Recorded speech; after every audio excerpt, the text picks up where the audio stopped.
Boys, today we are going to take a journey back in time and watch every freestyle finals of all time.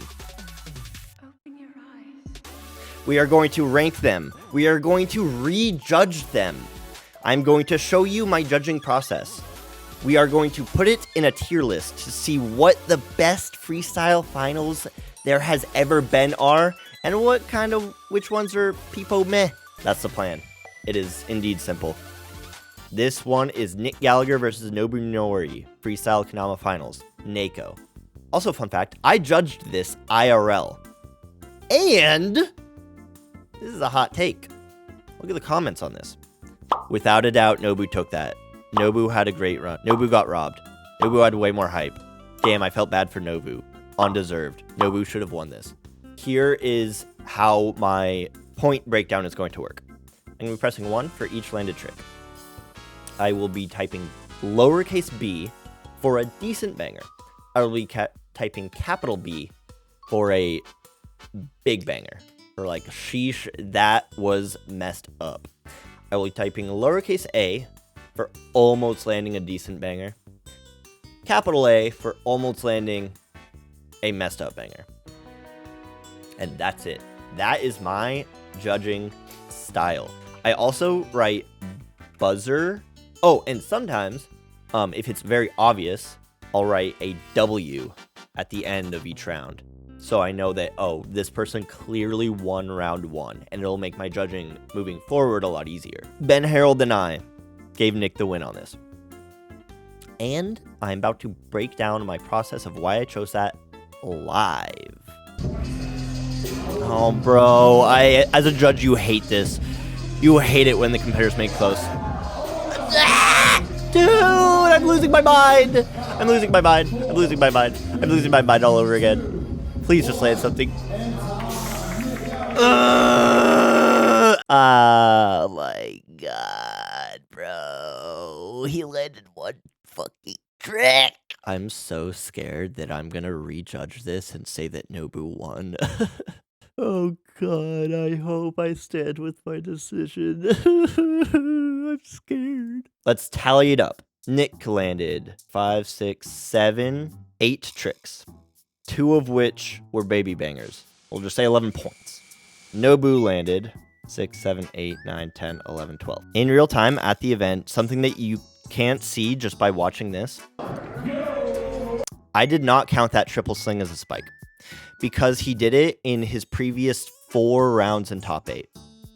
This is where the decision lied because IRL, I did not count this one, which would have tied them at 11. And then it would have come down to trick preference and style. As I've discussed a lot before, Nick landed all or nothing tricks. And honestly, we could go back and count how many times Nobu messed up and saved it because he was going for the safer tricks. In just one run, he messed up and saved it 4 times. And thus, I stand by my decision. I stand by it. All the commenters on this video can suck it. We'll do B, we'll adjust as we go. EKC 2022 Freestyle Finals. Alex Mitchell versus Nick Gallagher. Kind of a sleeper round from Nick. He picked it up a little bit in the end with the spikes. Oh, okay, it's a big bang. He went for the gusto. Oh, okay, he's popping off. Okay, I think Mitchell clearly won round 1. 1 turn silt. 1, 2, 3, 4, 5.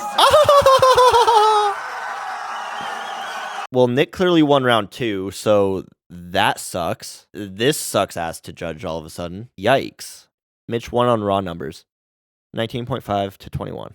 That was super hype. We'll put it top of A. We got a bit of a throwback here. This is 2015 MKO freestyle. Oh, yep. The fish special. Here we go. Here we go.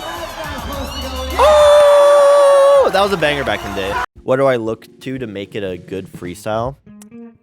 Good Quebin. I want it to be competitive. I want it to be back and forth, and I want there to be bangers.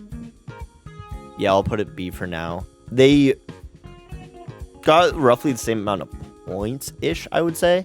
But Wyatt definitely won the first round, in my opinion, because he missed a lot less. It was a lot more dense. He was filling time a lot better. I'm just gonna say it's hard to miss such a spin spike. Dude, people were hating on his spin spikes back in the day. Wyatt like kind of like innovated the tech of like spinning the tom out of your hand to down spike because the hole would stay in the same spot, which is literally just a technique to make tricks easier, which is what everybody tries to do with kendama. You try to develop techniques so you land your tricks. People were hating on it. People were haters. And now it's standard. Now like that's how you teach people how to do 1.5 swap downs. Yeah, Fischer won. Interesting. I think Wyatt wins. If you look at just this round alone, I think Wyatt won, personally. Honestly, this was a really, really, really good finals. They went back and forth pretty hard. Low A because it was so back and forth. I'm trying to look at this bracket. Ooh, Wyatt and Bonz went against each other round 1. Oof. Oof.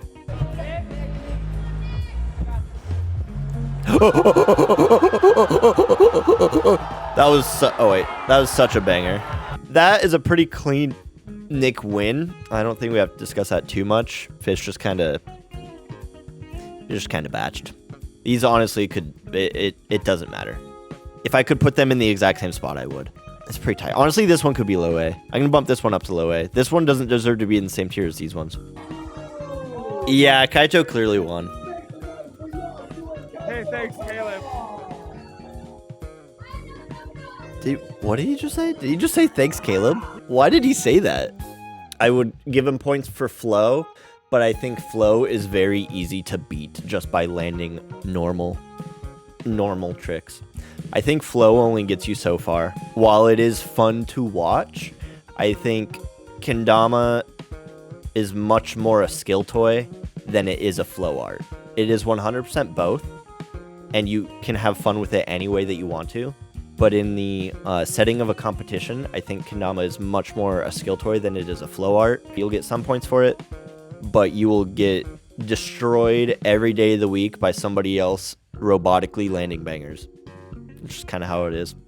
IMO. Again, it's just my opinion. Different judges might think differently. I forgot that this went to the final one. That's so hype. Kaito! This might be our first S tier. It going to the final judge decision is so hype.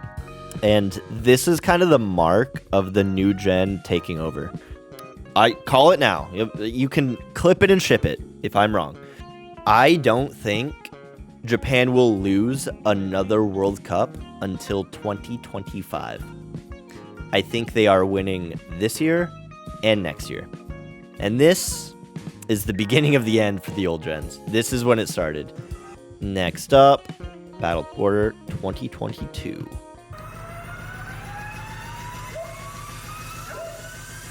Sheesh! Sheesh! What the hell? He popped off, bro. This was kind of a blowout. Yeah, that is a clean A tier for me. I'd probably put it here. I saw this in person too. I know who wins. And this is a very tough one. If you were to look at this match with blinders and ignore the rest of top 8, I think Wyatt clearly won. If you were to consider all of top 8, I think it is very difficult to call. He did like pretty much the same tricks and same run. Like pretty close for almost all of top 8. But if you look at just this one as by itself, then Wyatt clearly won. If memory serves, but we're about to find out for sure. Let's look at the hard stats. Wyatt won round 1. Round 2 on paper, tie. So yeah, if I were to look at this blinders, Wyatt won. However, trick staling, people. Variety is a spice of life. It's no longer freestyle if you have one rehearsed run. Then you're practicing like a World Cup run. Freestyling is mixing it up. Just as a little experiment. So I'm going to judge as round 1. And if a same trick happens again, I just won't count it as a spike. And we'll see what happens. He didn't repeat himself within the same round on the round 1. Let's see how his second round is. Look at the difference. Look at how much his round 2 changes if you don't count things that he's done before. It goes from 7 to 3.5. It's literally half the points. This might be my first C tier. Overall, not a very exciting finals for those who are aware of the Dama scene and like are in it. Zack went for tricks that we know Zack can do. He did do a little more variety within his own range, but he didn't lace very hard, so it was kind of a bummer to watch. And then Wyatt laced, but he laced within his comfort zone, so it just didn't make it that exciting.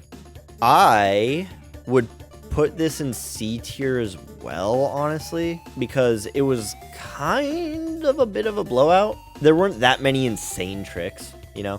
It was just kind of like clean, rack 'em up, points in the bank, bada bing, bada boom. But yeah, not that crazy of a freestyle round. I'm gonna put it on C. This one, I have never heard of this. Oh, Taiwan Jam 2019. They have a ring girl? What the hell?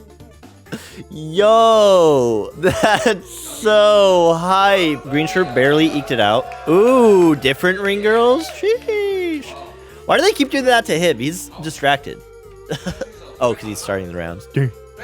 6 versus 1, 2, 3, 4, 5, 6. Oh god, it's exactly even.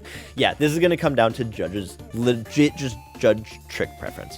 White shirt dub. Bottom of C. It was pretty even, which is cool, but not a lot of tricks were landed. Very cool filming though. The production quality was great. J Trebs versus Joe Nelson. It is advantageous to let your opponent go first so you can adapt to the level of performance that you need to hit to beat them. All Joe has to do here is have a decently solid round, and I think he wins. Oh, those poor judges, bro. Oh, I hate it when this happens. Look, that hand right there, that's me, dude. Because now, Jacob clearly won round 2. Joe clearly won round 1. Who won harder? Just by points, Joe barely won. Barely. So points-wise, I think Joe barely eked it out. These poor judges. I'm down to put it top of B. Clean top of B. EKO 2018. Bonz versus Nick. This was a classic rivalry for a second. It was like the GOAT versus the BOAT. The greatest of all time versus the best of all time. The best being Nick. And this was kind of in the midst of that rivalry. Damn, bro. He's just, oh my god. Oh my god. That was hefty. I believe that's the first time that they've met in freestyle finals. And there's a big storyline between Nick and Bonz as far as the BOAT versus the GOAT argument. So from like a kendama storyline perspective, because of all that and the storylines, it's definitely A tier for me. The difference between these two spots honestly comes down to what you value more in a freestyle. Do you value more back and forth, or do you value storyline? I personally like the storyline more because we can see back and forth rounds all the time, even up to finals, but the storyline just hits different and it's a lot more rare. Honestly, I'm going to put it here because I put this in A tier for the storyline. But this was like way better back and forth than this one was. Ooh, Bonz and Fish. I love me a Bonz and Fish round. I'm just thinking back of how this one went. This might be another S tier. Round 1 win by Bonz, but that was a sleeper round 1. Come on, bro. This is not what I remembered it being. Just kidding. This was not the freestyle round that I thought it was. I would almost call this our first D tier. Yeah, didn't live up to memory, unfortunately. There's definitely a storyline to this one. Dave had just passed away, and Logan and Dave were very, very close. As you can see, he's wearing Dave's shirt. Dave is who got him on Tribe, Tribute, etc., etc., etc. That was the storyline going into this. He left the door open. This is what you never, ever, ever want to do. Here's another freestyling tip. The absolute worst thing that you can do is destroy them round 1 and then miss a bunch round 2. If you clean destroy them, stay comfortable, put tricks in the bank. That will make it so much harder for your opponent to put together a round 2 that not only beats your consistency, but also outclasses the previous round. So what Logan did here was he left the door open. He left an opportunity for Liam to pop off and take the whole match. What you need to do if you have a clean lead, stay comfortable. It'll make it so much harder for your opponent to come back. 11-9. Dubbity dub dub dub for Logan, the brave little Tosta. Definitely A. I'll leave it there. But this is the most 50-50 pick positioning by far. Fun fact chat, with tiermaker.com, you yourself can search this and make your own tier list. If enough people do it, you can look at the community rank and see the average of everybody's that they made. This one was heady. Leading up to this, 2017, So Canada, unstoppable. 1 KWC, 2017 champ.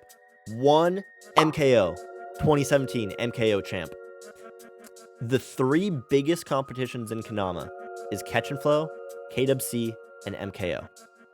He is just 1 away from triple crowning 2017, from being by far and away the best player that year, if not already. He would probably be the only player in history ever. I don't think another person would ever do this in Kendama. I don't think another person would ever triple crown. This was a chance to make history and probably be the only person to possibly ever do it. He's just got to beat Bonz. The gout! Damn. Big round from Bonz. Oh! Conventional judging, I'd say round 1 literally comes down to judge preference and trick style preference.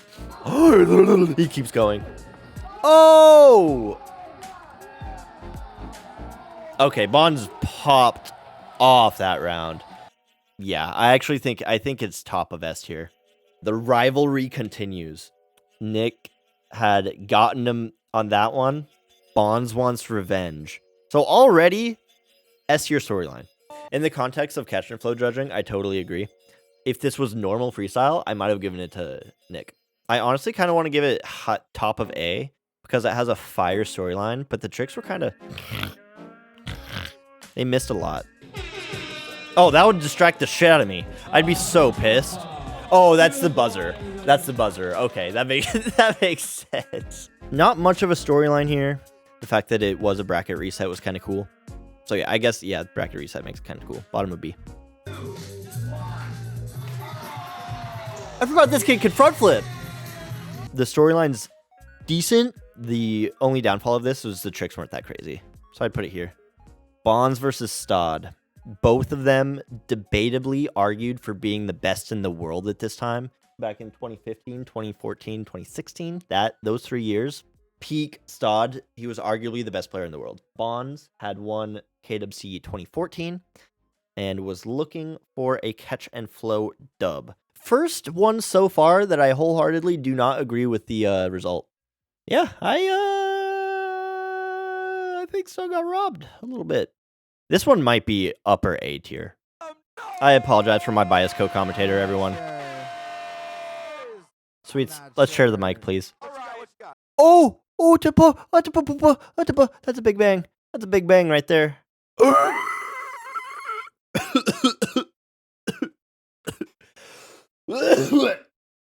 Oh my god.